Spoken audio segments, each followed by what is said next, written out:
കൂടി കഴിയുമ്പോൾ നമ്മുടെ പിള്ളേർ പാഠപുസ്തകം എടുത്ത് വായിക്കും. പാഠം 2 ഓക്സിജൻ. പണ്ട് കാലങ്ങളിൽ ഈ ഭൂമിയിൽ ജീവിച്ചിരുന്ന മനുഷ്യർ 2 മൂക്കിലും കൂടെ അന്തരീക്ഷത്തിൽ നിന്നും നേരെ ശ്വസിക്കുമായിരുന്നു. അതെങ്ങനെയാ പറ്റുക? അന്തരീക്ഷത്തിൽ നിന്ന് നേരിട്ട് ഓക്സിജനെ ശ്വസിക്കുക, ഇതെങ്ങനെയാ ജീവിച്ചിരിക്കുക എന്ന് ഞാൻ അത്ഭുതപ്പെടും.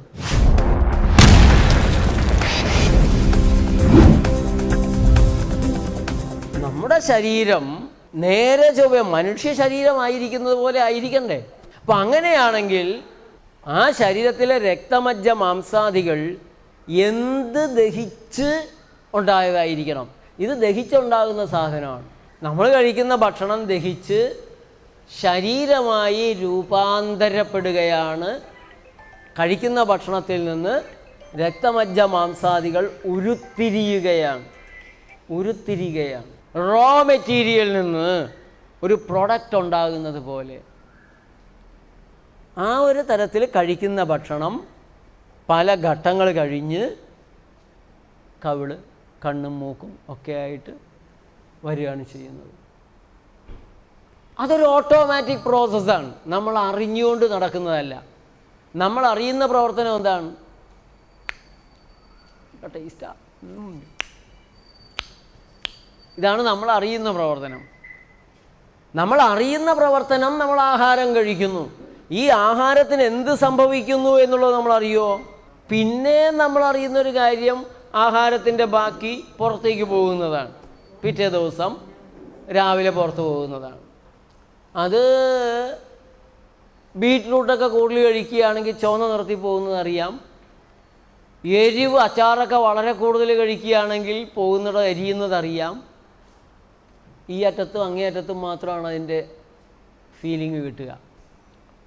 അങ്ങനെ കുറച്ച് ആഹാരത്തിലെ ബാക്കിയുള്ള സാധനങ്ങൾക്ക് എന്താ സംഭവിച്ചതെന്ന് നമുക്കറിയാൻ പറ്റുമോ? ഇല്ല. ഇതെല്ലാം അജ്ഞാതമായിരിക്കുകയാണ്. ആലോചിച്ചാൽ പിടികിട്ടിയെന്ന് വരും. പക്ഷേ നമുക്ക് ഉള്ളൊരു അനുഭവം ഇല്ല, നമുക്ക് തോന്നുന്നില്ല.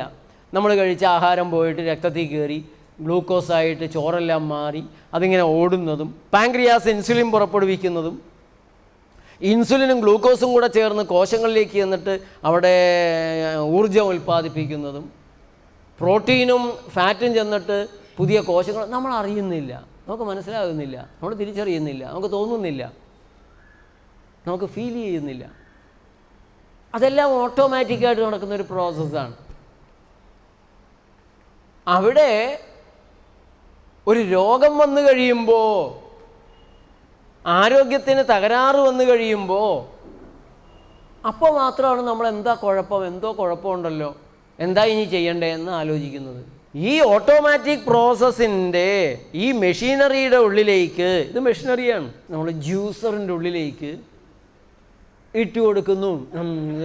ആദ്യത്തെ ഘട്ടത്തിൽ വെള്ളമാക്കി ജ്യൂസാക്കി ഉള്ളിലേക്ക് പോകുന്നു. അവിടെ കിടന്ന് പിന്നെ അടുത്ത ഘട്ടം നടക്കുന്നു. പിന്നെ ആ പണി കഴിഞ്ഞിട്ട് ചെറുകുടലിൽ ചെന്ന് കഴിഞ്ഞാൽ അവിടെ വേറെ ചിലത്തിലുള്ള പണി നടന്നിട്ട് അതെല്ലാം രക്തത്തിലേക്ക് പോകുന്നു. അവിടെ രക്തത്തിൽ എന്തൊക്കെയോ പണി നടന്ന് പലതും കൂട്ടിച്ചേർത്ത് ഇൻസുലിൻ കൂടി ചേർന്ന് അമിനോ ആസിഡുകളായിട്ട് ഇങ്ങനെയൊക്കെ മാറി പിന്നെ കരളെന്ന് പറഞ്ഞ ഒരാളിരുന്ന് ഗ്ലൈക്കോജനായിട്ട് അതിനെ പലതരത്തിലുള്ള പ്രോസസ്സ് കഴിഞ്ഞ് സെല്ലുകളെല്ലാം തന്നെ അതിനെ പിടിച്ചെടുത്ത് ഇങ്ങനെ മെഷീനറിയുടെ ഉള്ളിൽ പലതരത്തിലുള്ള പ്രവർത്തനങ്ങൾ നടന്ന്. ഞാൻ ഇവിടെ വന്നത് ബ്ലീഡിങ് ആയിട്ടായിരുന്നു. ഒരു വർഷത്തിന് മേലെ ആയിട്ടുണ്ട് ബ്ലീഡിങ്. ഇപ്പോൾ ടാബ്ലറ്റ്സ് ഒന്നും ഇനി തരാൻ പറ്റില്ല, ഇനിയിപ്പോൾ യൂട്രസ് റിമൂവ് ചെയ്യാമെന്നുള്ള ഒറ്റ ഇതേ ഉള്ളൂ എന്നാണ് പറഞ്ഞത്. എനിക്കിപ്പോൾ 35 ഇയേഴ്സ് ആണ്.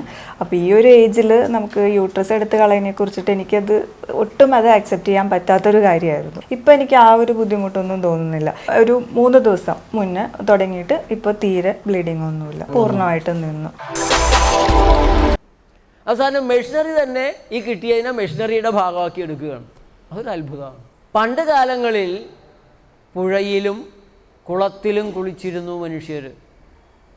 ഇപ്പോൾ പുഴയിലും കുളത്തിലും കുളിക്കാൻ ഇറങ്ങിക്കഴിഞ്ഞാൽ പോയ പോക്ക് പോയി കളയും. പിന്നെ 3-4 ദിവസം കഴിഞ്ഞാൽ തീരത്ത് എവിടെയെങ്കിലും റിപ്പോർട്ട് ചെയ്യുകയാണ് ഇപ്പോഴത്തെ അവസ്ഥ.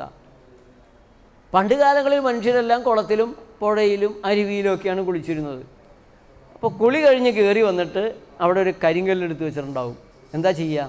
കാലൊരച്ച് തേച്ച് നല്ല വെളുത്ത് തുടുത്ത കാലായിട്ട് തിരിച്ചിങ്ങോട്ട് പോരും. എന്താ നടക്കണേ? ഇന്നലകളിൽ ഉണ്ടായിരുന്ന തൊലി അതിൻ്റെ കീഴേ വേറെ തൊലി വന്നിട്ടേ ഈ തൊലി ആവശ്യമില്ലാത്തതായി മാറ്റി അങ്ങനെ വന്നിട്ടാണ് കട്ടിയാവുന്നത്. അപ്പോൾ ഓരോ ദിവസവും അങ്ങ് തേച്ച് കഴിഞ്ഞ് നമുക്ക് ഉള്ള പുതിയ തൊലിയായിട്ട് ഇങ്ങനെ കയറിപ്പോരും. ഇത് കാലിൽ മാത്രമേ ഇങ്ങനെ പുതിയ തൊലികൾ വരുന്നുള്ളൂ.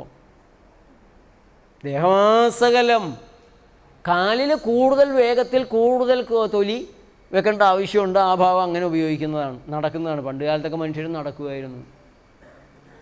5-10 കിലോമീറ്ററൊക്കെ മനുഷ്യൻ നടക്കുമായിരുന്നു. ഇപ്പോൾ നമുക്ക് ചിന്തിക്കാൻ പറ്റും, 5 കിലോമീറ്റർ നടക്കാൻ പറ്റിയ എത്ര പേരുണ്ട് ഇവിടെ. അതിനിടയ്ക്ക് കാല് കുഴഞ്ഞിട്ട് ഇവിടെ 5 മീറ്റർ നടക്കാൻ പാടില്ല, മുട്ട് തേഞ്ഞിരിക്കുകയാണ്. പിന്നെയാണ് 5 കിലോമീറ്റർ നടക്കുന്നത്. കുറച്ചും കൂടി കഴിയുമ്പോൾ നമ്മുടെ പിള്ളേർ പാഠപുസ്തകം എടുത്ത് വായിക്കും. പാഠം 2 ഓക്സിജൻ. പണ്ട് കാലങ്ങളിൽ ഈ ഭൂമിയിൽ ജീവിച്ചിരുന്ന മനുഷ്യർ 2 മൂക്കിലും കൂടെ അന്തരീക്ഷത്തിൽ നിന്നും നേരെ ശ്വസിക്കുമായിരുന്നു. അതെങ്ങനെയാ പറ്റുക? എന്നിട്ട് അവൻ തൻ്റെ മുതുകത്ത് ഫിറ്റ് ചെയ്ത് വെച്ചിരിക്കുന്ന ഓക്സിജൻ സിലിണ്ടറിലേക്ക് നോക്കും. അതിൽ നിന്ന് ഒരു കൊയൽ മൂക്കിലേക്കും പിന്നെ വേറെ ഒരെണ്ണം കാലിയായിട്ടുള്ളതിലേക്ക് പുറത്തേക്ക് കളയാനും. ഇതിൻ്റെയും പുറത്തൊരു മാസ്കും കൂടി ഉണ്ടാവും, അല്ലെങ്കിൽ ഇതൊക്കെ അടച്ചു വെച്ചിട്ടുണ്ടാവും. അന്തരീക്ഷത്തിൽ നിന്ന് നേരിട്ട് ഓഗ്നെ ശ്വസിക്കുക. ഇതെങ്ങനെയാ ജീവിച്ചിരിക്കുക എന്ന് ഞാൻ അത്ഭുതപ്പെടും. ആ രീതിയിലാണ് കാര്യങ്ങൾ വരണം. 5 കിലോമീറ്റർ നടക്കുകയെ കാലൊടിഞ്ഞു പോവില്ലേ? അപ്പോൾ മനുഷ്യ ശരീരം അതിന് കിട്ടുന്ന സാധനങ്ങളെ ഉപയോഗിച്ച് ശരീരം തന്നെ ഉണ്ടാക്കിക്കൊണ്ടിരിക്കുന്ന ഒരു സാധനമാണ് ത്വക്ക്. ഓരോ ഭാഗവും ഇങ്ങനെ മാറ്റിക്കൊണ്ടേയിരിക്കുന്നു. നമ്മുടെ കാലെല്ലാം എത്രയോ പ്രാവശ്യം മാറി പുതിയ നമ്പർ 1 പുതിയ കാലാണ് ഇരിക്കുന്നത്. ഇപ്പോൾ ഒരു മോട്ടോർ കാറിന് 30,000-40,000 കിലോമീറ്റർ ഓടിക്കഴിഞ്ഞാൽ കാറിൻ്റെ കാല് മാറ്റി പുതിയ കാല് മേടിച്ച് വെച്ച് കൊടുക്കണം. കാരണം മണ്ടൻ കാറിന് കാല് പുതുക്കിക്കൊണ്ടിരിക്കാൻ അറിയത്തില്ല. കിട്ടുന്ന ഡീസൽ, കിട്ടുന്ന പെട്രോൾ ഉപയോഗിച്ച് അതിൻ്റെ തേയ്മാനം പരിഹരിക്കാൻ അതിനറിഞ്ഞുകൂടാ. അതിൻ്റെ തേയ്മാനം പരിഹരിക്കാൻ അതിനറിയില്ല, അതിന് കഴിവില്ല. അത് മനുഷ്യനുണ്ടാക്കിയൊരു സാധനമാണ്. അസുഖമുള്ളപ്പോൾ, അസ്വസ്ഥതയുള്ളപ്പോൾ, ദുഃഖമുള്ളപ്പോൾ, സങ്കടമുള്ളപ്പോൾ, നിരാശയുള്ളപ്പോൾ, കോപമുള്ളപ്പോൾ ആഹാരം പാടില്ല.